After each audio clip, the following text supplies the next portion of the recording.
নমস্কার বন্ধুরা, আজ যে রেসিপিটা নিয়ে এসেছি আমি, সেটা এই গরমকালে খুবই উপাদেয় আর পুষ্টিকর। এখন গরমকাল আর আমের সময়, আর ম্যাঙ্গো শেক আমাদের খুবই একটা পরিচিত রেসিপি। আমি কিভাবে বানাই সেটা আজ এই ভিডিওটা তোমাদের আমি দেখাবো। তাহলে চলো ভিডিওটা শুরু করি। ম্যাঙ্গো শেক বানানোর জন্য আমি আমের খোসা ছাড়িয়ে টুকরো করে কেটে নিয়েছি।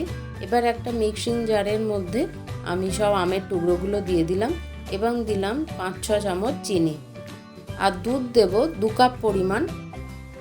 তার মধ্যে হাফ পরিমাণ আমি এখন দিলাম, দিয়ে প্রথমে খানিকক্ষণ ব্লেন্ড করে নিলাম।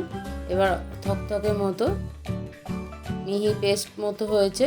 এবার বাকি দুধটা দিয়ে দিলাম, এর সঙ্গে কয়েক কুচো বরফ দিয়ে দেবো আর অল্প পরিমাণ বিট নুন দিয়ে আবার আমি মিক্সিতে চালিয়ে নেব। তাহলেই ম্যাঙ্গো শেক তৈরি। এবার গ্লাসে সার্ভ করব, তার আগে ছাঁকনিতে ছেঁকে নেব।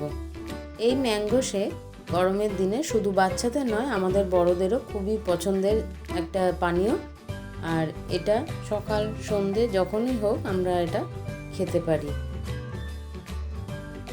তাহলে খুব সহজেই এটা বানানো হয়ে গেল।